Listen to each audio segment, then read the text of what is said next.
이 새는 달팽이를 바위에 내리쳐 깨뜨립니다. 아무 바위나 사용하는 것이 아니라 자신이 기억해둔 전용 바위를 수개월 동안 반복해서 찾아가죠. 시간이 지나면 그 바위 주변에는 깨진 달팽이 껍데기가 수백 개씩 쌓여 작은 언덕을 이룹니다. 이 새는 두 개의 목소리를 동시에 냅니다. 가슴 속에 두 개로 나뉜 발성기관이 있고 각 부분을 뇌의 좌우 방구가 따로 통제하기 때문이죠.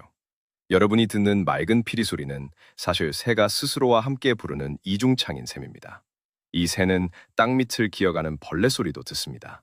실험을 통해 입증된 사실인데 그 결과는 여전히 믿기 어려울 정도입니다. 게다가 이 녀석은 하늘을 나는 매를 자신의 배설물로 격추하기도 합니다. 정확히 조준해서 맞히면 깃털이 범벅이 된 포식자는 비행 능력을 잃고 맙니다. 바로 집박이입니다. 여러분이 1000번은 넘게 보았으면서도 정작 제대로 눈여겨보지 않은 새죠. 아파트 단지 앞 잔디밭을 뛰어다니고 새벽 5시만 되면 이웃집 안테나 위에 올라가 노래하며 가을이면 마당의 산수유 열매를 몽땅 따먹는 바로 그 새입니다. 도대체 왜 집박이라는 단어는 6000년이나 된 것일까요? 왜 독일어, 라틴어, 리투아니아어에서 이 새를 부르는 말이 거의 비슷하게 들리는 것일까요? 어떻게 한 무리의 새들이 북미에서 가장 개체수가 많은 육상조류가 되는 동시에 영국에서는 멸종위기 목록에 이름을 올리게 된 걸까요? 왜 암컷은 자신에게 더 필요한 성분으로 알을 파란색으로 물들이는 것일까요? 그리고 전 세계 모든 집박이를 하나로 묶는 유일한 특징은 무엇일까요? 모스크바 공원의 검은 집박이부터 뉴기니 화산지대의 고산 집박이까지 이 모든 종을 아우르는 비밀 말입니다. 이제 그 이름부터 시작해 보겠습니다. 집박이라는 단어는 여러분이 평소에 사용하는 가장 오래된 말 중 하나입니다. 지난 세기부터 쓰였다는 의미가 아니라 말 그대로 정말 오래된 것이죠. 라틴어로는 투르두스, 독일어로는 드레세, 영어로는 스러시, 옛 시적 표현으로는 트로슬이라 불립니다. 리투아니아어로는 스트라스다스이며 웨일서에서 비슷한 단어는 찌르레기를 뜻합니다. 고대 러시아어와 교회 슬라브어에서는 드로스크라고 불렸는데 여기서 오늘날의 집박이가 유래했습니다. 이 모든 단어는 인도 유럽어의 공통 어근인 트로스트에서 갈라져 나왔습니다. 이는 유럽으로 흩어지기 전에 부족들이 이미 이 새를 별도로 부르는 명칭을 가지고 있었다는 뜻입니다. 단순히 새나 작은 새가 아니라 집박이라는 고유한 이름으로 불렸던 것이죠. 이 단어는 로마보다, 유럽의 문자 기록보다, 여러분이 고대라고 부르는 거의 모든 것보다 훨씬 오래되었습니다. 그렇다면 과연 무엇을 집박이라고 부를까요? 생물학적으로 진짜 집박이는 트루두스 속을 말합니다. 국제조류학위원회의 최신 분류에 따르면 여기에 약 105종이 포함됩니다. 하지만 이 숫자는 유동적입니다. 2024년에는 섬집박이 단 하나만 해도 17개의 독립된 종으로 분류되었습니다. 이처럼 재분류는 계속되고 있죠. 전체 집박이과에는 약 170에서 190종이 속해 있습니다. 이들은 유럽, 아시아, 아프리카, 아메리카 대륙까지 거의 어디에나 살고 있습니다.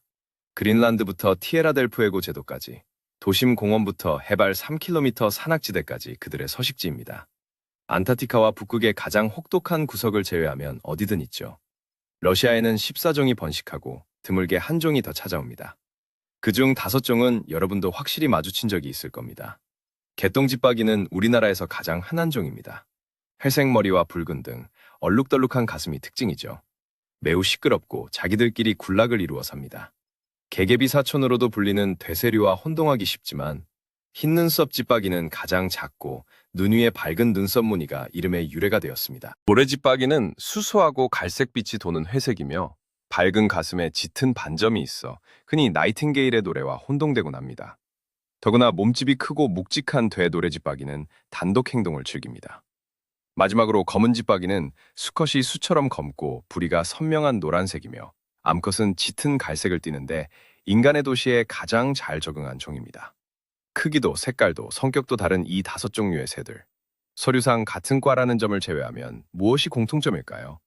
여기서부터가 우리가 끝까지 확인해야 할 흥미로운 대목입니다. 몸무게는 60g에서 130g까지 천차만별이고 색깔도 순수한 검은색부터 반점이 있는 갈색까지 다양합니다. 노래는 어떤가요?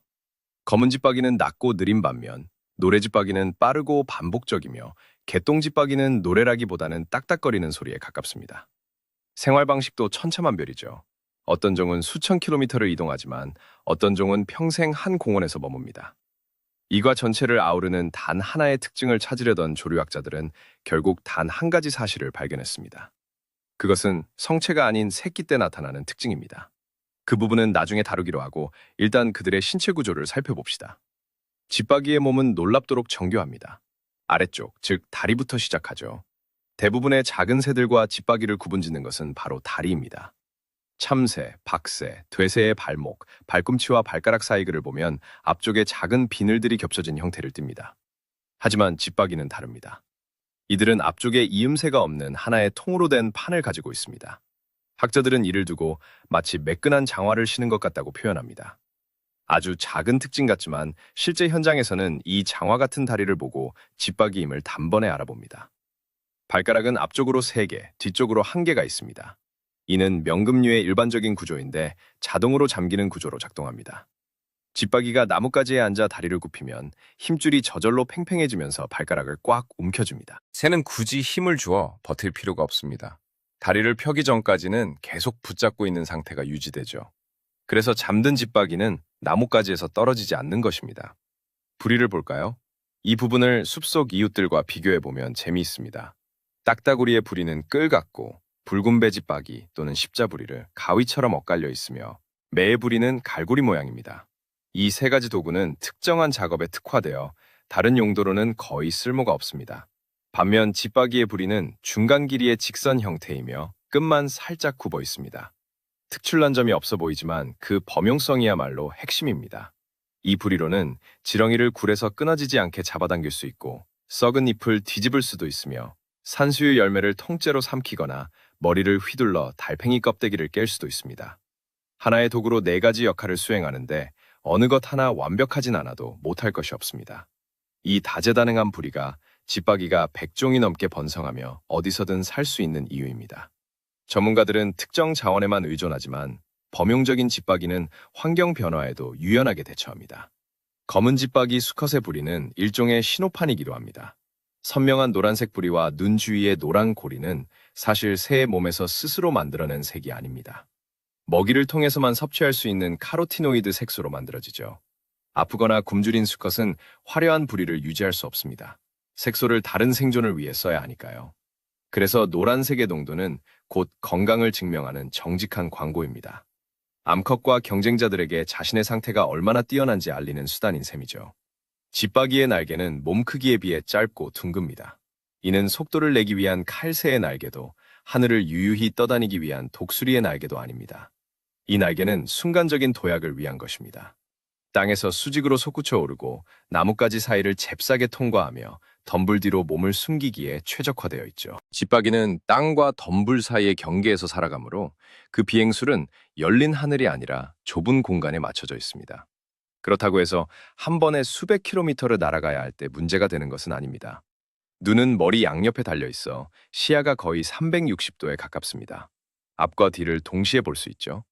하지만 그 대가로 두 눈의 시야가 겹치는 영역이 매우 좁습니다.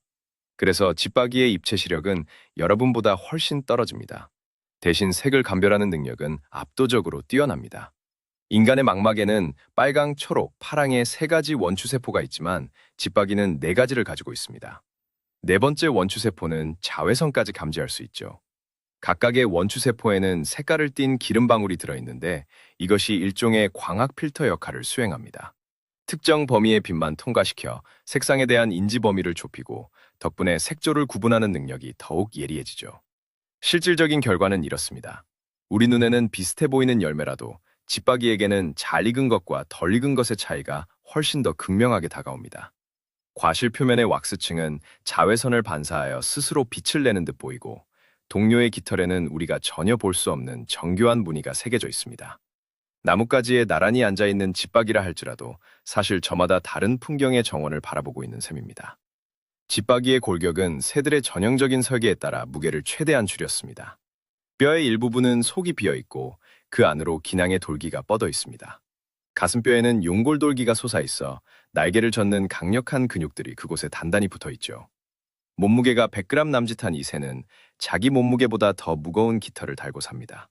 다른 많은 새와 달리 집박이는 1년에 한 번, 보통 마지막 새끼들을 모두 키워낸 직후에 깃털을 완전히 가리합니다. 이제 머리를 옆으로 갸우뚱하는 그 행동에 대해 알아볼 차례입니다. 아마 여러분도 그 장면을 수백 번은 보셨을 겁니다. 잔디밭 위를 종종 걸음으로 뛰어가던 집박이가 갑자기 멈춰서서 고개를 옆으로 꺾고 잠시 정지하는 모습 말입니다. 그러고는 순식간에 부리로 땅을 쪼아 지렁이를 낚아채죠. 지난 한 세기 동안 조류학자들은 이 짧은 찰나에 도대체 무슨 일이 벌어지는지를 두고 논쟁을 벌였습니다. 첫 번째 가설은 집박이가 보고 있다는 것이었습니다. 집박이의 눈은 머리 양옆에 달려 있으니 땅바닥 바로 아래에 있는 무언가를 자세히 보려면 고개를 돌려야 한다는 논리였죠. 즉, 이 기울임은 오로지 시각적인 탐색을 위한 동작이라는 설명입니다. 이 가설에 따르면 집박이는 지렁이의 꼬리끝이나 구멍 입구에 솟아오른 흙덩이를 눈으로 찾는 중입니다. 반면 두 번째 가설은 마치 농담처럼 들렸습니다. 집박이가 듣고 있다는 것이었죠. 1997년 캐나다의 연구자 로버트 몽고메리와 패트릭 웨더헤드는 이 논쟁을 종결짓는 연구 결과를 발표했습니다.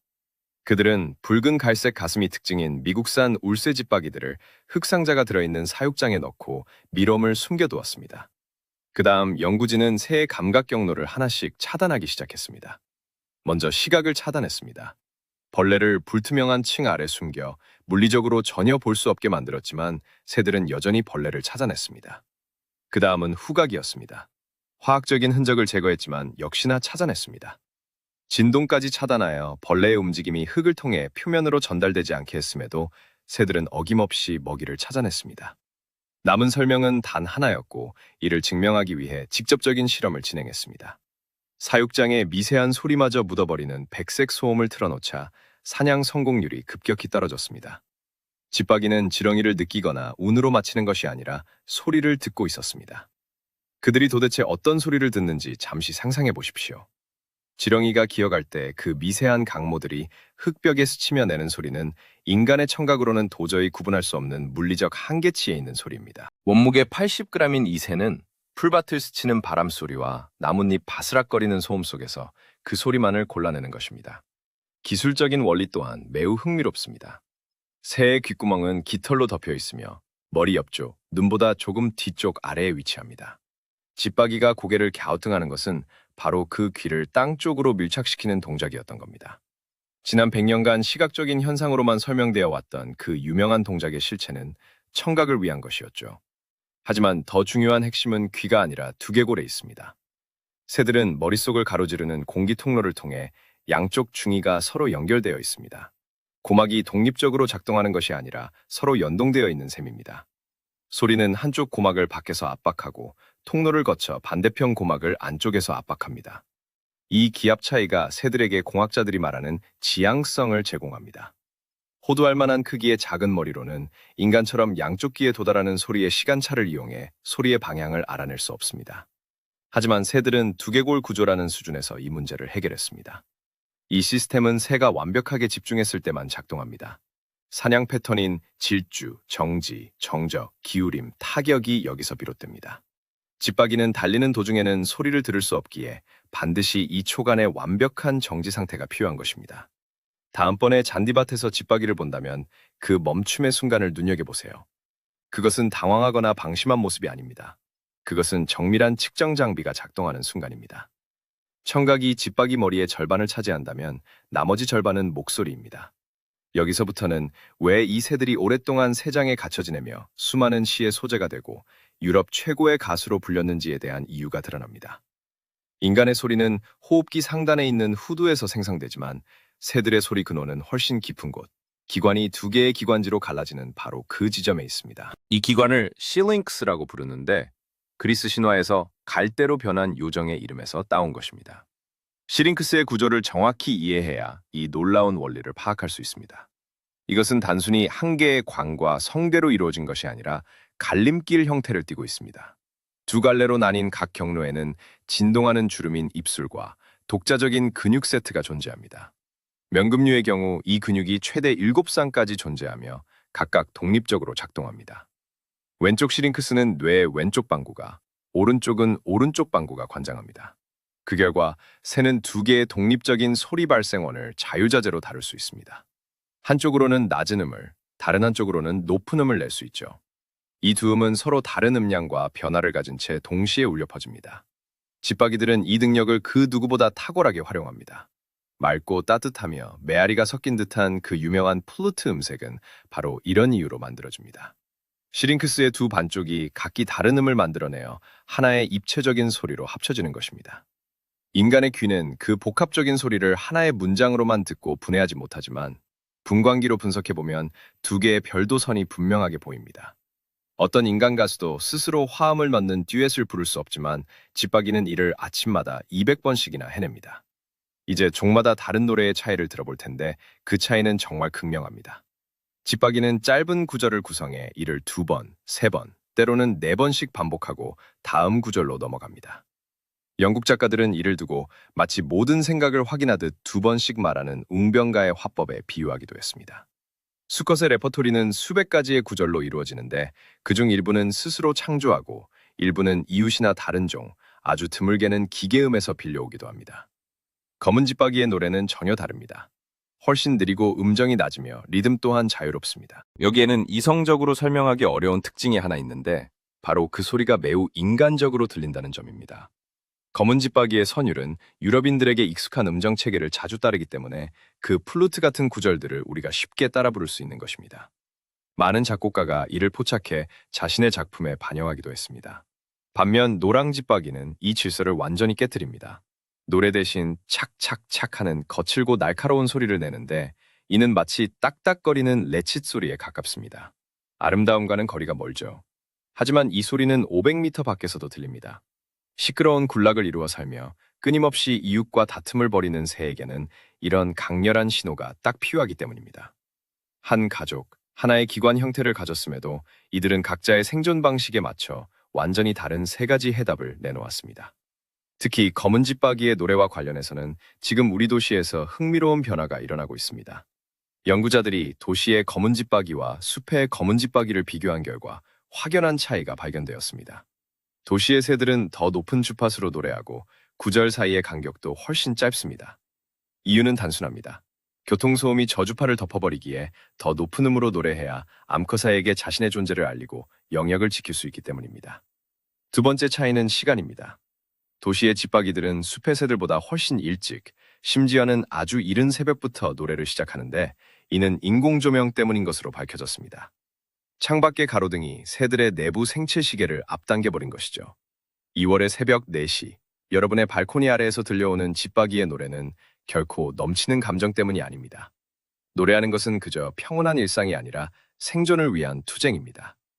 빛의 주기가 흐트러지면서 새의 생체 시계도 덩달아 교란되었기 때문입니다. 노래를 부르는 데는 상당한 에너지가 소모되지만 아직 동이 트려면 한참 남았고 그 사이에 먹이를 먹는 것은 불가능합니다. 그럼에도 노래를 멈출 수 없는 이유는 자신의 영역을 지키기 위해서입니다. 노래에서 이제는 이들의 부리로 시선을 돌려보겠습니다. 새에게는 손이 없지만 이 사실은 다음 이야기를 더욱 흥미롭게 만듭니다. 집박이는 달팽이를 잡아먹습니다. 하지만 달팽이는 단단한 껍데기에 몸을 숨기고 있고 집박이에게는 그 껍데기를 부술 만큼 강력한 이빨이나 발톱 혹은 엄청난 완력이 없습니다. 작은 달팽이라면 그대로 삼키겠지만 덩치가 큰 녀석은 감당할 재간이 없죠. 그래서 집박이는 생물학자들이 다소 조심스럽게 도구 사용 행동이라 부르는 기발한 해결책을 찾아냈습니다. 집박이는 달팽이를 부리에 문 채 바위로 날아갑니다. 아무 바위나 고르는 게 아닙니다. 자신만의 전용 바위가 따로 있죠. 그 위에 자리를 잡고 머리를 위에서 아래로 강하게 내리치기 시작합니다. 단단한 바위에 껍데기가 부딪히는 소리가 울려 퍼집니다. 딱, 또 한 번, 딱, 다시 한 번. 마침내 껍데기가 깨집니다. 집박이는 그 안에 연한 속살을 끄집어내고 파편을 털어낸 뒤 깔끔하게 삼킵니다. 그리고 다음 날에도, 일주일 뒤에도, 그 다음 달에도 같은 바위로 돌아옵니다. 조류학자들은 이 장소를 집박이의 모루라고 부릅니다. 이 모루를 찾는 것은 어렵지 않습니다. 바위나 그루터기 혹은 깨진 콘크리트 조각 주변을 살펴보면 수백 개의 깨진 껍데기 조각이 흩어져 있는 것을 볼 수 있기 때문입니다. 이 무덤 같은 흔적을 보면 주변에 어떤 달팽이가 사는지, 계절에 따라 그 구성이 어떻게 변했는지까지 한눈에 파악할 수 있습니다. 연체동물 전문가인 말라콜로지스트들은 집박이의 모루를 마치 잘 정리된 야외 표본 수집 장소처럼 활용하기도 합니다. 이 이야기에서 가장 흥미로운 점은 이런 기술이 어떻게 전수되는가 하는 것입니다. 이것은 선천적인 본능이 아닙니다. 어린 새들은 처음에는 그저 껍데기를 이리저리 굴리고 던지며 장난을 칠 뿐입니다. 진짜 기술은 단번에 습득되지 않습니다. 어미와 떨어져 자란 새끼들은 모루를 활용하는 능력이 현저히 떨어지거나 습득 속도가 훨씬 느립니다. 반면 성체의 행동을 지켜볼 기회가 있었던 새들은 눈에 띄게 빨리 배웁니다. 즉, 이것은 순수한 본능이 아니라 관찰을 통해 학습된 기술인 셈입니다. 여기서 한 가지 더 주목할 점이 있습니다. 수많은 집박이 종류 중에서도 달팽이를 바위에 대고 능숙하게 깨뜨리는 것은 오직 노래집박이뿐이라는 사실입니다. 같은 가족이고 해부학적 구조도 비슷하지만 이런 독특한 전통은 이 종만이 가지고 있습니다. 솔직히 고백하자면 이 내용을 조사하면서 저를 가장 매료시킨 것이 바로 이 모루였습니다. 단순히 희귀해서가 아니라 우리가 너무나도 쉽게 지나치기 때문입니다. 수많은 사람이 매일같이 오래된 공원을 지나치며 그 옆을 스쳐가지만 바닥에 흩어진 껍데기 더미에 고개를 돌리는 사람은 거의 없습니다. 하지만 달팽이는 집박이 식단의 일부일 뿐입니다. 집박이의 메뉴는 1년에 2번 아주 급격하게 바뀝니다. 봄과 여름, 집박이는 작은 산행꿀이 됩니다. 지렁이, 딱정벌레, 애벌레, 굼벵이, 진해, 거미, 달팽이까지 가리지 않고 먹어치우죠. 녀석들은 바닥을 훑으며 부리로 잎사귀를 거칠게 뒤집고 흙의 윗부분을 파헤치며 먹이를 찾습니다. 낙엽 속을 뒤지는 집박이의 소리는 20m 밖에서도 들릴 정도로 요란하며 때로는 녀석들의 움직임보다 그 소리가 녀석들의 위치를 더 확실하게 알려주기도 합니다. 그러다 가을과 겨울이 되면 집박이는 채식주의자로 변신합니다. 마가목 열매, 산사나무, 딱총나무, 블랙손, 들장미 열매, 정원에 남은 사과, 남부 지역의 포도까지 가리지 않고 먹습니다. 이렇게 식습관을 바꾸는 이유는 산술적으로 명확합니다. 지렁이는 땅속 깊이 숨어버려 접근할 수 없고 곤충들은 사라지며 땅은 꽁꽁 얼어붙기 때문입니다. 반면 열매는 나뭇가지에 매달려 도망가지도 않고 당분을 듬뿍 머금고 있습니다. 이는 영하의 기온 속에서 밤을 버티기 위한 최고의 연료입니다. 집박이는 열매를 씨앗까지 통째로 삼킵니다. 과육은 소화되지만 씨앗은 그대로 장을 통과해 밖으로 나옵니다. 이때 오히려 소화 과정에서 열매의 딱딱한 껍질이 소화액에 부식되어 발화율이 더 높아지는 효과를 얻기도 합니다. 소화 과정을 거치는 시간은 고작 수십 분 내외입니다. 그 사이 새는 수백 미터에서 수 킬로미터까지 날아갈 수 있습니다. 이 효과를 전체 규모로 확대해보면 엄청납니다. 수백 마리에 달하는 돼새 무리가 가을 하루 동안 숲을 훑으며 주변 온 지역으로 씨앗을 퍼뜨리는 셈입니다. 스페인의 연구원들이 칸타브리아 숲의 씨앗 분포 모델을 만들 때 6종류의 집박이 행동 방식을 대입해 본 결과 미래 숲의 지형을 결정하는 것은 나무 자체가 아니라 바로 새들의 이동 경로라는 사실이 밝혀졌습니다. 집박이가 앉았던 자리에 20년 뒤 마가목이 자라나는 것입니다. 겨우살이와 관련된 이야기는 더욱 특별합니다. 이 내용은 너무나 인상적이어서 고대 격언에까지 등장했습니다. 집박이 중에는 겨우살이 집박이라고 불리는 종이 있습니다. 학명은 트루두스 비스시보루스로 직역하면 겨우살이를 먹어치우는 집박이라는 뜻입니다. 겨우살이 열매는 끈적끈적한 점액질로 덮여 있습니다. 집박이가 열매를 삼키면 일부 씨앗은 배설물을 통해 나무 위로 배출되고 어떤 씨앗은 부리에 묻은 끈적함을 없애려고 나뭇가지에 부리를 비비는 과정에서 나무에 달라붙게 됩니다. 어느 쪽이든 씨앗은 땅이 아닌 겨우살이가 자라기 딱 좋은 나뭇가지 위에 안착하게 되죠. 더 재미있는 점은 인간들이 수세기 동안 바로 그 겨우살이 열매로 새풀이라 불리는 끈적한 물질을 만들어 나뭇가지에 발라 새를 잡았다는 사실입니다. 물론 그 중에는 집박이도 포함되어 있었죠.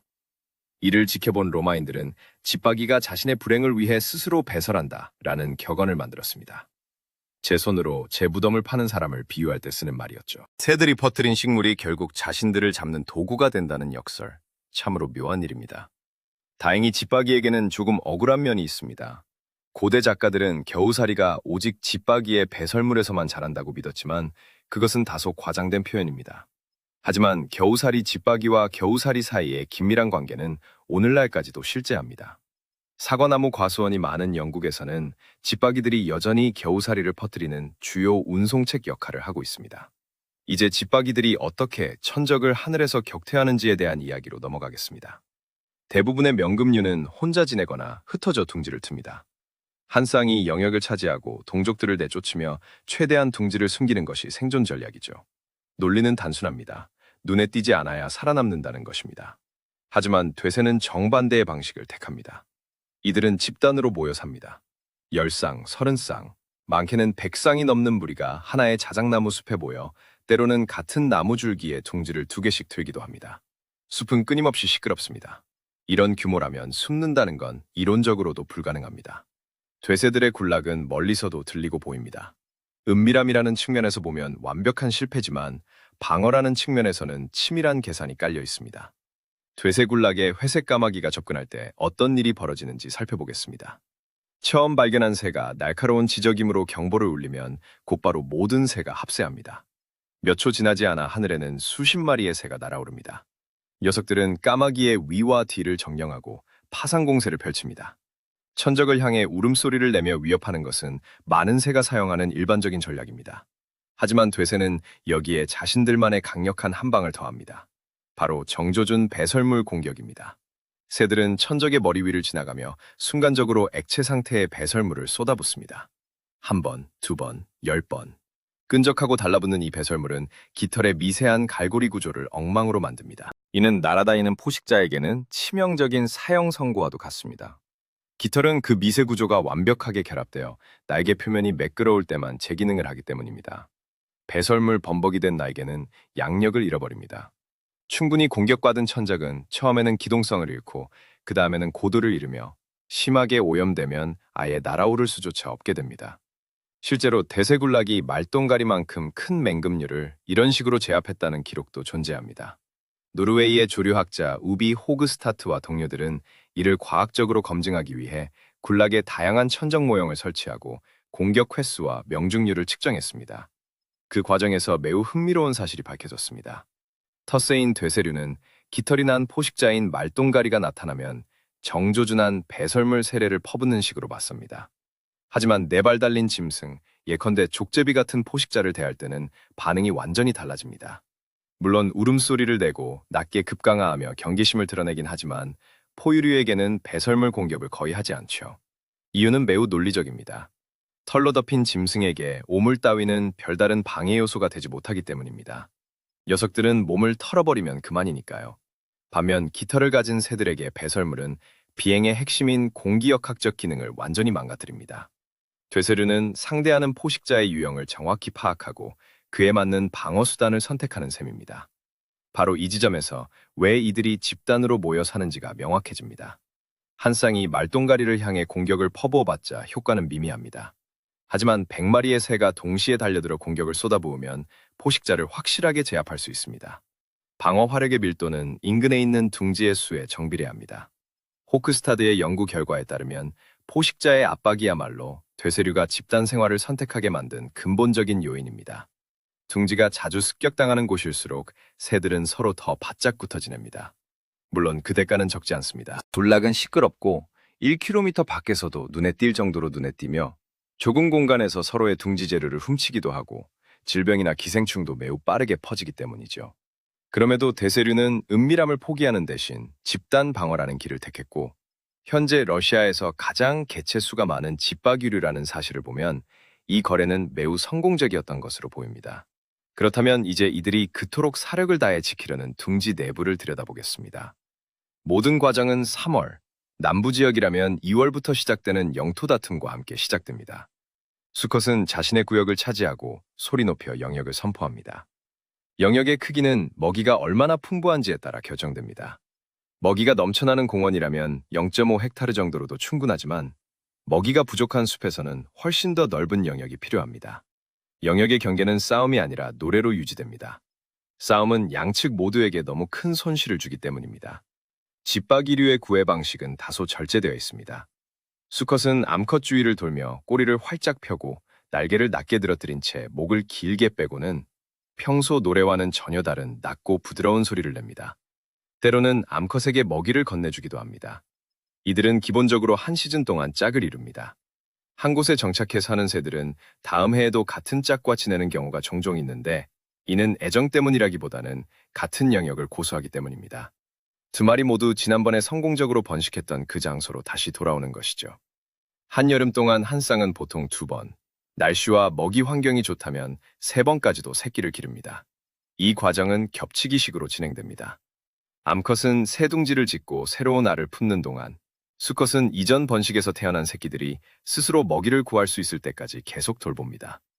집박이의 둥지는 매우 공을 들여 만든 결과물입니다. 주로 암컷이 며칠에서 일주일 정도 걸려 둥지를 짓는데 바깥층은 마른 풀, 가느다란 줄기, 뿌리, 이끼 등으로 이루어지며 가끔은 사람이 버린 쓰레기 조각들이 섞이기도 합니다. 새는 이 재료들을 엮어 그릇 모양을 만든 뒤 그 안에 들어가 온몸을 빙글빙글 돌립니다. 이렇게 하면 자신의 몸 크기에 꼭 맞는 둥지 안쪽 틀이 잡힙니다. 그 다음 단계는 다른 명금류에서는 거의 찾아보기 힘든 집박이만의 독특한 방식입니다. 둥지 내부를 진흙으로 정교하게 바르는 것입니다. 부리로 지식인 젖은 흙, 펄, 썩은 나무 조각 등을 둥지 벽면에 꾹꾹 눌러 바르고 말리면 마치 도자기처럼 단단한 그릇 모양의 틀이 완성됩니다. 굴뚝새 같은 종은 내부가 아무것도 없이 그냥 흙으로만 되어 있지만 검은 집박이는 그 흙 위에 부드러운 마른 풀을 한 겹 더 덧대기도 합니다. 이렇게 흙으로 다져진 둥지는 형태가 잘 유지되어 성장하는 새끼들의 무게를 견뎌내며 보온 효과도 뛰어나고 비가 와도 둥지 안쪽까지 쉽게 젖지 않습니다. 이러한 둥지 안의 암컷은 보통 하루에 하나씩 총 3개에서 5개의 알을 낳습니다. 알의 색깔은 그 자체로 아주 흥미로운 연구 대상입니다. 집박이류의 알은 푸르스름한 녹색을 띠는데 검은 집박이는 갈색 점이 박혀 있고 노래 집박이는 검은 점이 드문드문 찍힌 순수한 터키석 색을 띱니다. 북미의 울새알 역시 같은 푸른빛을 띠는데 미국에서는 그 색이 워낙 유명해서 아예 페인트 색상 이름으로 쓰일 정도입니다. 이 색을 결정하는 물질은 빌리베르딘입니다. 이는 헤모글로빈이 분해될 때 생기는 부산물로 사람의 몸에 멍이 들었을 때 시간이 지나면서 녹색으로 변하게 만드는 바로 그 색소입니다. 새는 자신의 신진대사 과정에서 나온 빌리베르딘을 알 껍데기에 축적합니다. 그런데 문제는 빌리베르딘이 강력한 항산화제라는 점입니다. 이는 어미새의 몸 건강을 위해서도 꼭 필요한 성분입니다. 이를 알 껍데기에 쓴다는 것은 자신의 몸에 필요한 귀한 자원을 밖으로 내보내는 셈입니다. 여기서 지난 20년간 이어진 가설이 나옵니다.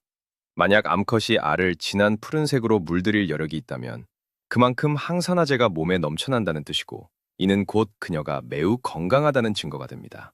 즉, 알의 색은 수컷에게 보내는 신호입니다. 내 몸 상태가 좋으니 건강한 자손을 얻을 수 있고 그러니 먹이를 열심히 물어와서 부양할 가치가 있다는 메시지인 셈이죠. 아주 매력적인 가설이지만 검증 결과는 제각각입니다. 어떤 종에서는 상관관계가 나타나지만 다른 종에서는 그렇지 않습니다. 검은 집박이와 노래 집박이의 껍데기 색소 농도를 측정한 연구에서도 명확한 법칙은 발견되지 않았습니다. 2026년 현재까지 과학이 내린 솔직한 결론은 왜 집박이가 파란색 알을 낳는지 아직 완전히 밝혀내지 못했다는 것입니다. 여러 가지 설이 존재하며 수컷에게 보내는 신호라는 것은 그중 하나일 뿐입니다. 알은 거의 항상 암컷이 품으며 약 13에서 14일이 소요됩니다. 수컷은 그동안 먹이를 실어 나르고 영역을 방어합니다. 새끼들은 부화할 때 조류학자들이 집박이형이라 부르는 상태로 나옵니다. 털도 없고 눈도 뜨지 못한 채 완전히 무력하며 몸에 비해 머리가 비정상적으로 크고 입가에는 밝은 노란색 테두리가 있습니다. 이 테두리는 일종의 표적입니다. 어두운 둥지 안에서 부모에게 먹이를 어디에 넣어야 할지 정확히 알려주는 역할을 합니다. 그 이후로는 쉴 틈 없는 컨베이어 벨트 작업이 시작됩니다.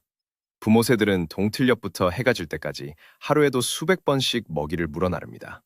새끼들의 배설물은 끈적한 막에 쌓인 채 나오는데 부모는 둥지에서 냄새가 나거나 눈에 띄지 않도록 이를 멀리 물어다 버립니다. 그렇게 13에서 14일이 지나면 털 한 올 없던 덩어리는 깃털이 다 자란 어린 새가 됩니다. 아직 제대로 날지 못하는 상태로 둥지 밖으로 뛰어내린 어린 새는 며칠 동안 땅 위나 덤불 속에 머무르며 부모로부터 계속 먹이를 받아 먹습니다. 드디어 앞서 언급했던 답을 드릴 차례입니다. 어떤 종이든 간에 어린 집박이를 관찰해 보세요. 다 자란 성체가 아니라 갓 둥지를 떠난 새끼를 말입니다. 녀석들은 온몸이 얼룩덜룩합니다. 등, 날개, 가슴까지 밝은 점들과 어두운 비늘 같은 무늬로 덮여 있어서 마치 붓으로 툭툭 찍어 놓은 듯 보입니다. 깃털이 자란 성체는 새까만 검은 집박이의 새끼를 보세요. 얼룩덜룩합니다. 벽돌색 가슴을 가진 성체 울새의 새끼 역시 마찬가지입니다. 노르웨이부터 파타고니아까지, 아프리카의 숲부터 뉴기니의 화산지대까지 100여 종에 달하는 집박이 속 전체의 새끼가 모두 똑같이 얼룩덜룩한 무늬를 가졌습니다. 이것이 바로 처음에 이야기했던 집박이과 전체를 하나로 묶어주는 유일한 특징입니다. 조류학자들이 이 거대한 집박이 가족을 하나로 정의할 수 있는 공통점을 찾아 헤맨 결과 성체가 아닌 어린 새에게서 단 하나의 특징을 찾아낸 것입니다. 성체들은 검은색, 붉은색, 회색, 갈색 등으로 다채롭게 변했고 노래 방식도 제각각이며 대륙마다 사는 곳도 다르지만 새끼들은 변함없이 똑같은 모습을 유지하고 있습니다. 왜 그럴까요? 이는 매우 흥미로우면서도 아직 완전히 해결되지 않은 문제입니다. 이 얼룩무늬는 나뭇잎 사이의 햇살과 그림자 속에서 몸의 윤곽을 흐트러뜨려 포식자로부터 자신을 숨기는 훌륭한 위장술 역할을 합니다. 둥지를 떠났지만 아직 비행이 서툰 인생에서 가장 위험한 시기를 넘기기 위한 생존 전략인 셈입니다. 동시에 이 복장은 성체 동료들 사이에서 불필요한 마찰을 줄여줍니다. 얼룩덜룩한 새는 경쟁자가 아니라는 사실을 서로가 알기에 성체들이 영역에서 이들을 쫓아내지 않는 것이죠. 이야기를 이어가 보겠습니다. 이제 이 새의 하루가 첫 울음소리부터 마지막까지 어떻게 흘러가는지 살펴보겠습니다. 도시공원에 사는 검은 집박이를 예로 들어보죠. 5월 초 새벽 3시 30분입니다. 아직 어둡습니다.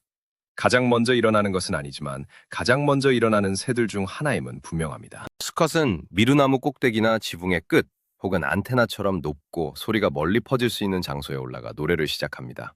검은 집박이의 아침 노래는 해가 뜨기 전부터 시작되어 해가 뜬 후 40분에서 1시간가량 이어집니다. 음절은 낮고 느긋하며 구절 사이에는 짧은 휴식이 있습니다. 하지만 그 공백은 결코 비어있지 않습니다. 새는 노래를 멈추고 주변 이웃들의 반응을 귀 기울여 듣고 있는 것입니다. 공원 내 영역의 경계선은 새들의 울음소리로 그어져 있으며 이른 아침 주고받는 짧은 울음은 일종의 매일 아침 점호와 같습니다. 집박이는 빈속으로 노래를 시작하는데 이는 어제 비축해둔 에너지를 소모하는 과정입니다. 대략 5시가 되면 먹이 활동이 시작됩니다. 집박이는 잔디밭으로 내려와 우리에게 매우 익숙한 행동 양식을 보입니다. 짧게 달리고 멈추고 고개를 갸웃거리다가 부리로 땅을 내리찍는 식입니다. 이른 아침은 지렁이를 사냥하기에 최적의 시간입니다. 이슬로 지표면이 촉촉할 때 지렁이들이 표면 가까이 올라오기 때문입니다. 7시경 공원이 활기를 띠기 시작하면 집박이는 덤불이나 나무 아래로 자리를 옮깁니다. 그곳에는 낙엽이 쌓여 있고 딱정벌레나 유충이 많아 몸을 숨기기에도 적합합니다. 오전 8시 또다시 소동이 일어납니다. 이웃한 수컷이 영역을 침범한 것입니다. 즉시 위협적인 시위가 시작됩니다. 2마리의 새가 보이지 않는 경계선을 따라 서로 나란히 땅 위를 달리는데 이때 깃털을 잔뜩 부풀리고 꼬리를 아래로 낮춥니다. 실제로 몸싸움까지 번지는 경우는 드뭅니다. 보통 누군가가 먼저 물러서면서 상황은 정리됩니다. 정오가 되면 활동량은 눈에 띄게 줄어듭니다. 새들은 그늘에 앉아 깃털을 다듬거나 반쯤 눈을 감고 낮잠을 잡니다. 지렁이들은 이미 깊은 땅 속으로 들어가 버렸고 뜨거운 햇볕 아래 먹이 활동을 하는 것은 효율이 떨어지기 때문입니다. 그런데 한낮에 집박이와 관련하여 아직도 많은 학술 논문을 생산해내는 흥미로운 장면이 목격되기도 합니다. 새가 개미집을 찾아 그 위에 자리를 잡고 날개와 꼬리를 넓게 펼친 뒤 개미들이 깃털 사이를 기어다니게 내버려두는 행동입니다. 때로는 개미를 부리로 잡아 날개 아래 깃털에 문지르기도 합니다. 이를 개미욕, 안팅이라고 부릅니다. 이런 행동을 하는 조류는 200종이 넘는데 그 중에서도 집박이는 가장 적극적인 종 중 하나입니다. 개미들은 산성물질인 개미산을 뿜어 방어하는데 학계에서는 이 개미산의 효능을 핵심적인 이유로 꼽습니다. 이 산 성분이 깃털 속에 서식하는 깃진드기나 각종 미세한 기생충을 제거한다는 가설이 가장 유력합니다. 물론 그 외에도 여러 이색적인 가설들이 존재하지만 아직 명확한 결론은 나지 않았습니다. 밖에서 보기엔 새가 아주 시원하고 기분 좋게 즐기는 것처럼 보이는데 아마 실제로도 그럴 것입니다. 해가 저물어 갈 무렵이면 목욕 시간이 찾아옵니다. 집박이는 물웅덩이나 얕은 수변으로 다가가 몸을 낮추고 날개를 퍼덕이며 물보라를 일으킵니다. 이후 오랫동안 몸을 말리며 부리로 깃털을 하나하나 골라내고 꼬리샘에서 나오는 기름을 깃털 전체에 골고루 바릅니다. 깨끗하게 유지되고 적절하게 기름칠된 깃털은 보온과 비행, 나아가 생존을 위한 필수 조건입니다. 오후 8시, 해가 지면 하루 중 2번째 노래가 울려 퍼집니다. 저녁 노래는 아침보다 짧지만 그 의미는 동일합니다. 영역은 이미 주인이 있으며 자신이 이곳을 지키고 있다는 사실을 이웃에게 상기시키는 것입니다. 어둠이 짙어지면 집박이는 덤불 깊숙한 곳이나 나뭇잎이 무성한 가지 사이로 들어가 몸을 숨깁니다. 발가락의 힘줄이 팽팽해지며 나뭇가지를 꽉 움켜쥐고 머리는 등 뒤 깃털 속으로 파묻습니다. 체온은 살짝 떨어지는데 이는 아침까지 에너지를 아끼기 위한 전략입니다. 다음 노래를 부르기까지 약 7시간이 남았습니다. 하지만 일반적인 집박이에게 이런 하루가 그리 많이 주어지는 것은 아닙니다. 가락지 부착 조사를 통해 이를 정확히 파악할 수 있습니다. 새의 다리에 고유 번호가 적힌 가벼운 가락지를 끼우고 다시 포획되거나 사체로 발견되기를 기다리는 방식입니다. 이렇게 수십 년간 쌓인 데이터는 해당 종의 삶을 숫자로 명확히 보여줍니다. 영국에서 확인된 검은 집박이의 최고 수명 기록은 21년 10개월입니다. 이미 성체가 된 상태에서 가락지를 달았던 새가 어지간한 반려견보다 오래 산 셈인데 같은 종의 평균 수명은 3년 반 정도에 불과합니다.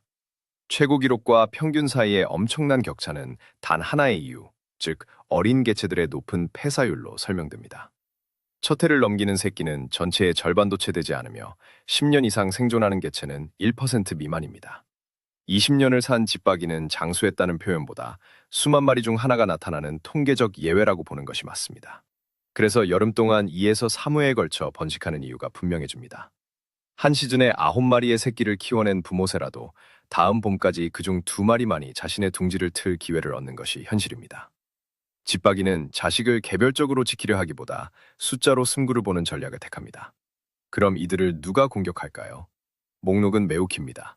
까마귀, 까치, 어치, 담비, 족제비, 쥐 등이 둥지를 습격합니다. 남쪽 지역에서는 뱀도 위협이 됩니다. 집박이의 둥지는 낮은 덤불 속에 노출된 그릇 형태라 찾아내기가 매우 쉽습니다. 둥지를 떠난 지 며칠 안 되어 날지 못하고 땅 위를 기어다니는 새끼들은 지나가는 포식자의 손쉬운 먹잇감이 됩니다. 다 자란 성체는 주로 작은 매인 새매의 사냥 대상이 됩니다. 새매는 빽빽한 나무줄기 사이를 빠르게 통과하며 사냥하는 데 최적화된 비행 능력을 갖추고 있습니다. 이런 새매의 실루엣을 발견했을 때 집박이들의 반응은 즉각적이고 단호합니다. 날카로운 경고음을 내뱉으며 곧바로 덤불 깊은 곳으로 몸을 숨깁니다. 도시에서는 자연 상태에는 없던 2가지 치명적인 위험 요소가 추가되었습니다. 첫 번째는 가출했거나 길을 떠도는 고양이입니다. 집박이는 땅에서 먹이를 먹고 때로는 한참 동안 꼼짝 않고 서 있기도 하며 이륙할 때 거의 수직으로 솟구치지만 즉각적으로 속도를 내지는 못합니다. 고양이에게는 더할 나위 없이 좋은 사냥감이며 교외 지역에서 성체 집박이가 죽는 가장 큰 이유 중 하나가 바로 고양이입니다. 두 번째는 유리창입니다. 새들은 투명한 장벽을 인식하지 못하며 유리창에 비친 풍경을 실제 정원의 연장선으로 착각합니다. 그 상태로 전속력을 내다 유리창에 충돌하면 치명적인 결과를 초래합니다. 이 문제가 얼마나 심각한지는 최근 수십 년 동안 본격적인 조사가 이루어지고 나서야 비로소 밝혀졌습니다. 여기에 겨울이라는 시련이 더해집니다. 중간지대에 서식하는 집박이는 혹독하게 추운 겨울밤을 나는 동안 체중의 10% 가까이를 잃을 수 있습니다. 땅이 얼어붙어 먹이를 찾을 수 없는 며칠이 이어지면 비축해둔 에너지가 바닥나고 맙니다. 매서운 한파는 고정 서식지에 사는 개체군 전체를 몰살시키기도 합니다. 여기서 기억해야 할 중요한 사실이 하나 있습니다. 겨울철 눈 위에 사과 반쪽을 놓아두었을 때 집박이들이 몰려든다면 그것은 단순히 새에게 간식을 주는 것이 아니라 겨울철 생존이라는 가장 절박한 수확 문제를 대신 풀어주고 있는 셈입니다. 가을이 되면 이런 일상은 근본적으로 뒤흔들립니다. 낮에는 잔디밭을 뛰어다니고 밤에는 덤불에서 잠들던 새들이 밤중에 이동을 시작하기 때문입니다. 10월의 고요하고 바람 없는 밤에 교외로 나가 20분 정도 하늘을 올려다보면 이 소리를 분명 들을 수 있습니다. 어둠 속 하늘 위에서 가늘고 길게 이어지는 소리가 들려옵니다. 누군가 시익하고 길게 끄는 듯한 높고 짧은 휘파람 소리가 들리고 잠시 후 왼쪽에서 또 다른 소리가 그리고 곧이어 여러 마리의 소리가 겹쳐집니다. 바로 노랑 눈썹 집박이들의 이동입니다. 집박이는 밤에 이동하는데 여기에는 실용적인 이유가 가득합니다. 밤은 기온이 낮아 과열을 막을 수 있고 호흡을 통한 수분 손실도 줄어듭니다. 또한 밤의 대기는 낮처럼 뜨거운 지표면에서 발생하는 난류가 없어 훨씬 안정적입니다. 무엇보다 낮에 활동하는 포식자들의 위협에서 벗어날 수 있으며 낮 시간은 착륙해서 마음껏 영양을 보충하는 데 사용할 수 있습니다. 어둠 속에서 내는 울음소리는 이동을 위한 중요한 도구입니다. 집박이들은 밀집된 대형을 이루지 않고 흩어져 이동하기 때문에 서로의 위치를 확인하는 울음소리가 무리를 하나로 묶어줍니다. 흥미로운 점은 이동을 위해 특별히 만들어진 신호음이 따로 없다는 것입니다. 그들은 평소처럼 서로를 확인하는 신호음을 비행 중에도 그대로 사용합니다. 오늘날 과학자들은 이 울음소리를 통해 이동 경로를 추적합니다.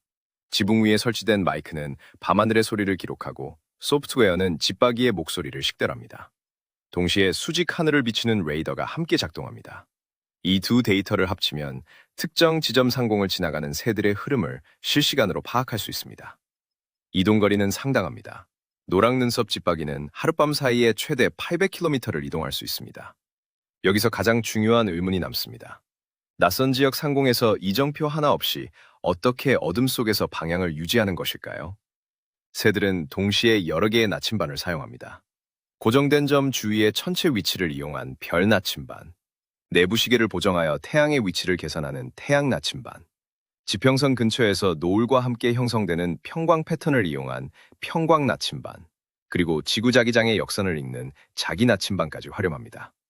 문제는 이 장치들이 가리키는 값이 항상 일치하지는 않는다는 점입니다.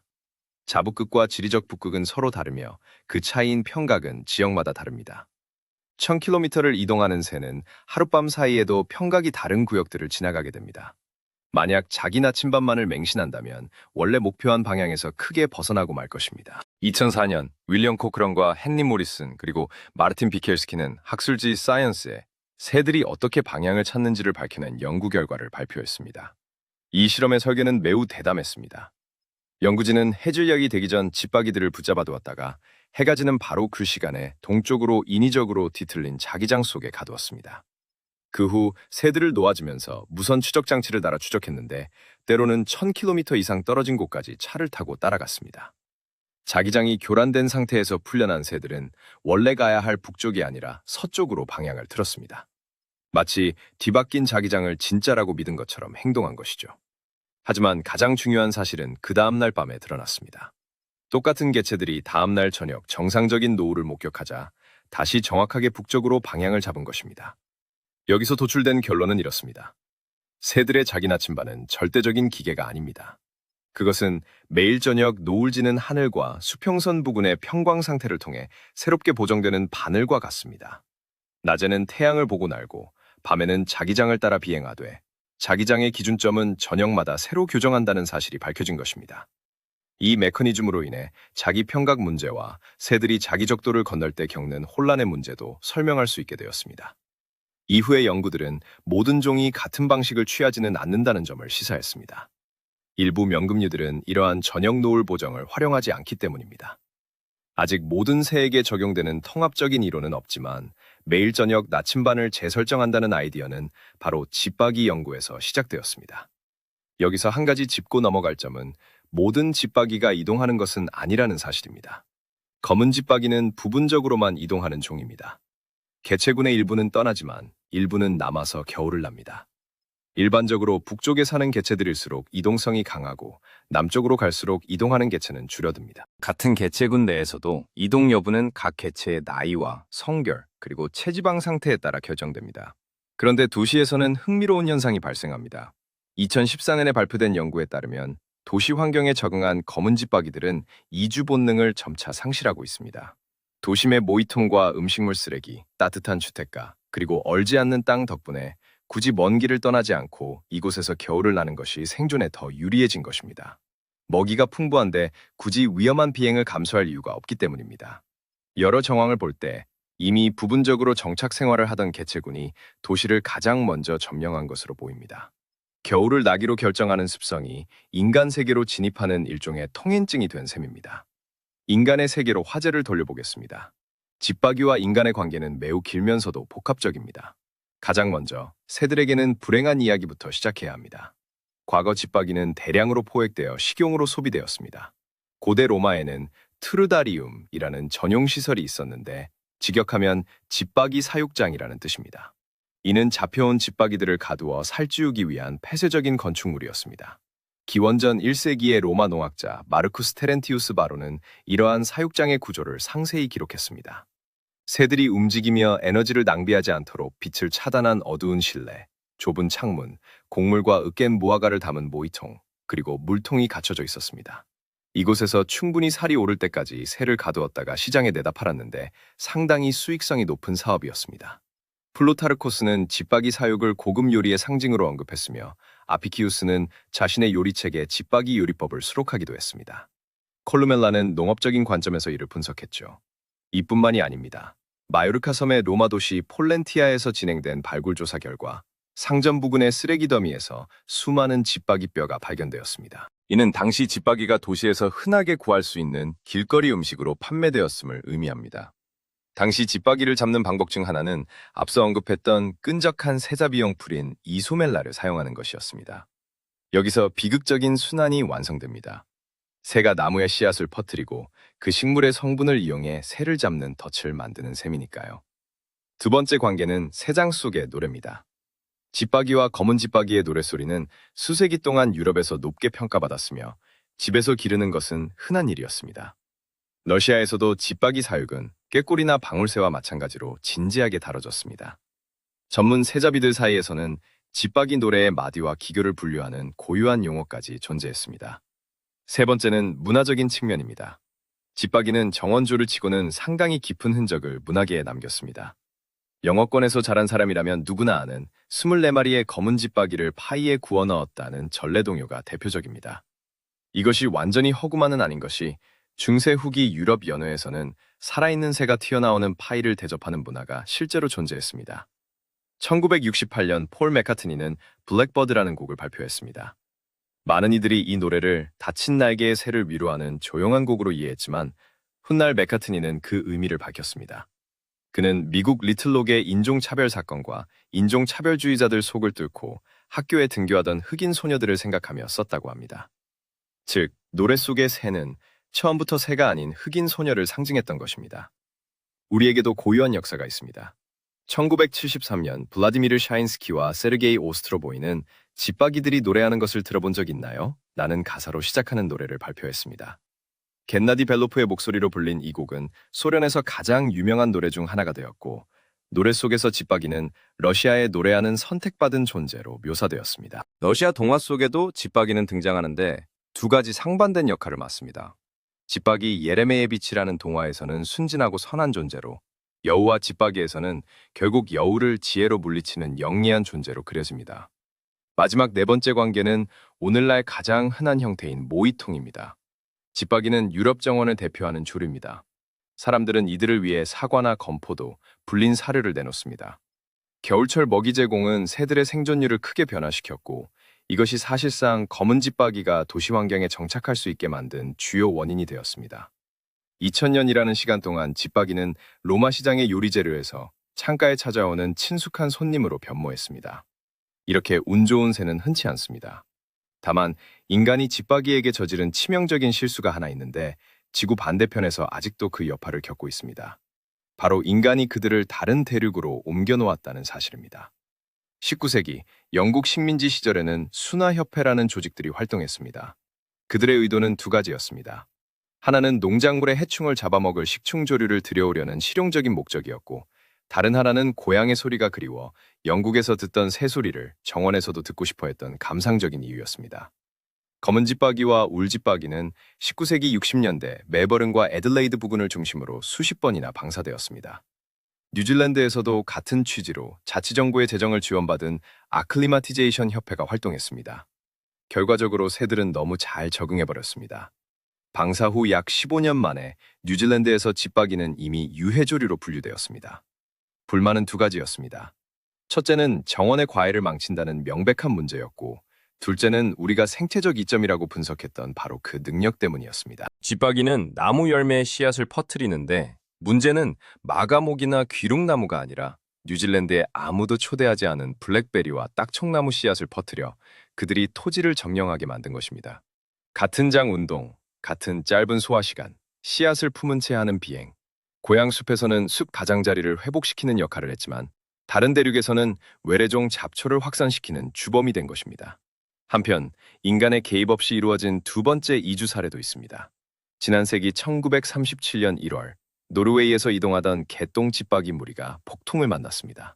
강한 바람은 새들을 대서양 건너 그린란드 해안까지 몰아냈습니다. 보통 이런 경우 길을 잃은 새들은 죽음을 맞이하지만 이들은 살아남아 번식에 성공했습니다. 그린란드에는 폭풍이라는 단 한 번의 사건과 길을 잃은 무리 덕분에 작지만 실제적인 번식 개체군이 형성되었습니다. 이들은 약 30년 동안 유지되었습니다. 1960년대 기록적으로 혹독했던 몇 번의 겨울이 결국 그들을 끝내고 말았습니다. 인간의 시간 기준으로 30년은 짧지만 종의 확산이라는 관점에서 보면 충분히 의미 있는 시도였던 셈입니다. 바로 이런 식의 우연한 비행, 수천 번의 시도 끝에 단 한 마리만이 살아남는 그런 과정을 통해 집박이 무리는 오래전 전 세계로 퍼져나갔습니다. 1100만 년에서 400만 년 전 사이에 있었던 몇 차례의 대서양 횡단 비행, 그리고 카리브해 연안에 안착한 뒤 다시 아메리카 대륙 양쪽으로 뻗어나간 역사가 그것입니다. 1937년 그린란드에 나타난 사례도 같은 원리였죠.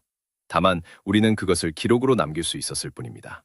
지금까지 우리는 흔히 볼 수 있는 5, 6종의 집박이에 대해서만 이야기했지만 사실 이 속에는 100종이 넘는 새들이 있으며 그중 대다수는 평생 직접 볼 기회가 없을 것입니다.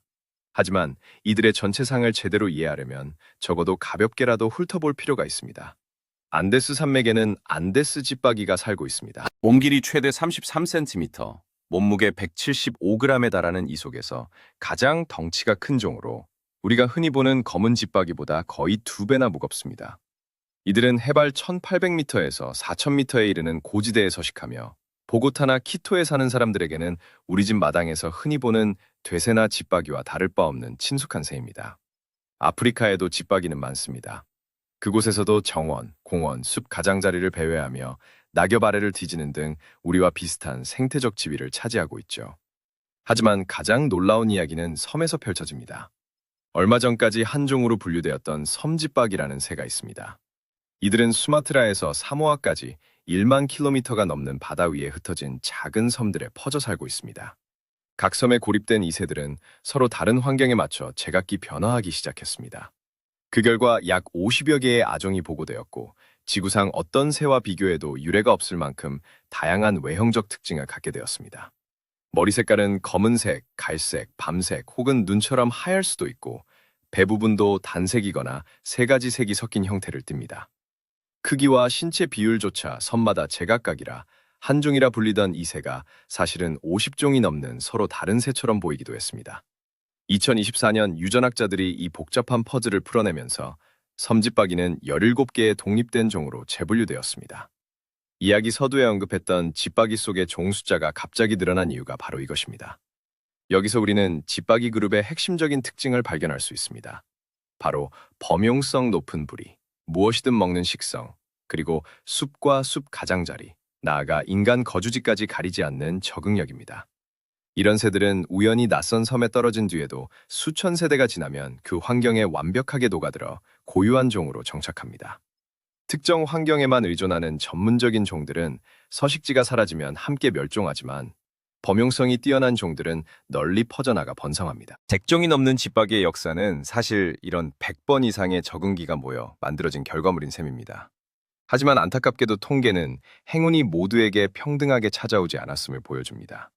먼저 성공적인 사례부터 살펴보죠. 미국 울새는 우리의 검은 집박이와 친척벌되는 새로 회색 등과 벽돌색 가슴을 가진 북미 대륙에서 가장 개체수가 많은 육상 조류입니다. 2019년 북미 조류조사 프로그램에 따르면 그 수는 약 3억 7천만 마리에 달합니다. 이는 찌르레기나 붉은 어깨 검정꾀꼬리, 산비둘기보다도 훨씬 많은 숫자입니다. 이들은 잔디밭, 공원, 마당 등 인간의 교외 지역을 완벽한 서식지로 탈바꿈시켰습니다. 짧게 깎인 잔디와 물을 뿌려대는 환경은 지렁이들에게는 그야말로 천국이자 집박이들에게는 거대한 먹이 공장인 셈입니다. 유럽의 검은 집박이 역시 같은 길을 걷고 있습니다. 10세기에만 해도 숲속에 겁 많은 새였던 이들은 도시에서 가장 눈에 띄는 새가 되었고 지금도 동쪽과 북쪽으로 서식지를 계속 확장하고 있습니다. 이제 반대의 경우를 볼까요? 영국에서는 1970년대 중반 이후 노래집박이의 개체수가 절반 이상 줄어들었습니다. 데이터마다 차이는 있지만 54%에서 최대 65%까지 감소한 것으로 보입니다. 농경지에서는 약 70%, 숲에서는 약 절반가량이 사라졌습니다. 이 종은 현재 가장 큰 우려가 필요한 레드리스트에 올라 있습니다. 그 원인은 사냥이나 포식자 때문이 아닙니다. 훨씬 더 따분하면서도 해결하기 어려운 문제들이죠. 습지대의 배수로 인해 달팽이와 지렁이가 사라졌고 생울타리가 파헤쳐지면서 둥지를 틀 곳도 없어졌습니다. 농장과 정원에서 사용되는 살충제는 먹잇감을 멸종시켰을 뿐만 아니라 살아남은 먹이를 먹은 새들에게 독성까지 옮겼습니다. 봄에 파종하던 농작물을 가을 파종으로 바꾸면서 들판의 구조가 변했고 겨울철 들판에는 더 이상 먹을 것이 남지 않게 된 것입니다. 영국의 데이터가 유독 자세한 것은 영국인들이 가장 오랫동안 조류 조사를 해왔기 때문일 뿐 비슷한 현상은 서유럽 전역에서 벌어지고 있습니다. 그리고 전혀 예상치 못한 곳에서 세 번째 이야기가 들려왔습니다. 2001년 빈에서 검은 집박이들이 집단 폐사하는 사건이 발생했습니다. 수백 마리가 죽어나갔고 초기에는 원인을 알 수 없었지만 결국 범인은 우수 바이러스로 밝혀졌습니다. 선아의 바이러스와 친척 관계인 이 플라비 바이러스는 모기를 통해 전파됩니다. 이후 과거 조직 샘플을 조사한 결과 1990년 토스카나에서도 이미 존재했음이 확인되었습니다. 유럽으로 어떻게 유입되었는지는 확실하지 않지만 철새나 모기를 통해 들어왔을 가능성이 큽니다.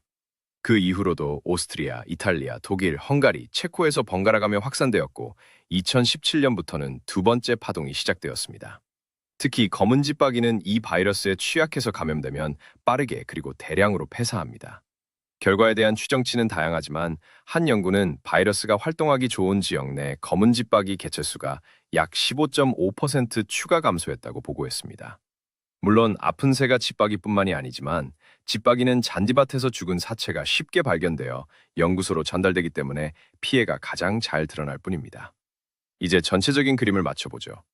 같은 집박이 무리임에도 북미에서는 3억 7천만 마리가 넘는 대륙 최대의 육상조류로 군림하는 반면 영국에서는 반세기 만에 3분의 2가 사라져 레드리스트에 올랐습니다.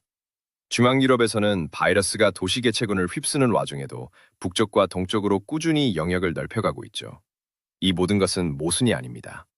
집박이는 인간이 잔디밭과 정원, 먹이통을 만들어주는 곳에서는 번성하고 인간이 대규모 산업형 농장으로 땅을 바꾸어 버린 곳에서는 패배하고 있을 뿐입니다. 그렇다면 어떤 동물을 이야기하든 꼭 던져봐야 할 질문이 하나 남습니다. 만약 집박이가 사라진다면 어떻게 될까요? 집박이에 대한 답은 여느 때보다 구체적입니다. 첫째, 씨앗 확산입니다. 집박이는 마가목, 산사나무, 딱청나무, 벚나무, 가시나무, 들장미 등 온대 지역 열매 식물들의 씨앗을 퍼뜨리는 가장 중요한 매개체입니다. 이 식물들은 새가 열매를 먹고 씨앗을 멀리 배설하도록 유도하기 위해 과육과 당분을 제공합니다. 집박이가 사라지면 씨앗은 모채나무 아래로 떨어질 것이고 그곳에서 살아남을 확률은 거의 없습니다. 숲의 이동이 멈추는 것이죠. 둘째, 무척추동물 조절입니다. 집박이는 번식기에만 수천 마리의 달팽이, 민달팽이, 애벌레, 유충을 낙엽 아래에서 잡아올립니다. 이들이 먹이를 멸종시키는 것이 아니라 적정 개체수를 유지하게 함으로써 전 세계 정원과 들판, 공원의 생태계 균형을 잡습니다. 셋째, 낙엽층의 순환입니다. 하루 종일 잎을 뒤집고 흙을 파헤치는 이 새들은 토양에 상층부를 섞어 분해 과정을 촉진합니다. 각각의 기여도는 작을지 몰라도 매일 반복되는 이들의 활동은 엄청난 차이를 만듭니다. 넷째, 측정할 수 없는 가치입니다. 5월의 아침 합창을 생각해 보세요. 여기서 검은 집박이의 플루트 소리와 노래 집박이의 반복적인 구절이 사라진다면 우리가 지난 수천 년간 알고 지내온 유럽의 봄은 그 소리의 의미를 완전히 잃게 될 것입니다. 마지막으로 시작했던 이야기로 돌아가 보죠. 100종이 넘는 종들, 그린란드부터 티에라 델푸에고까지 뻗어있는 서식지. 땅 밑에 벌레 소리를 듣고 동시에 두 가지 음으로 노래하며 달팽이를 돌에 깨뜨려 먹고 노을을 이용해 자기장 나침반을 확인하며 똥을 쏴서 매를 쫓아내는 새들. 이 모든 집박이를 하나로 묶는 유일한 공통점은 바로 새끼들의 모습입니다.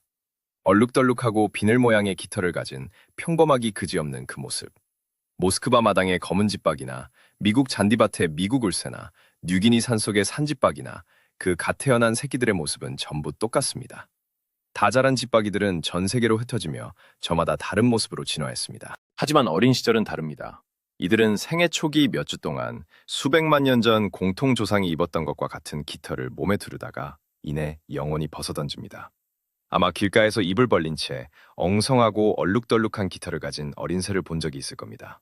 아마 정체 모를 어린 새라고만 생각했겠지요. 그게 바로 동료 집박이들 사이의 모든 차이보다 훨씬 더 오랜 역사를 간직한 조상의 옷을 입은 집박이입니다. 내일 아침 알람보다 먼저 잠에서 깨 창밖에서 들려오는 느릿한 피리 소리를 듣게 된다면 기억하세요. 그 소리는 인류가 6,000년 동안 거의 변함없이 불러온 이름의 주인공이 내는 노래라는 사실을 말입니다.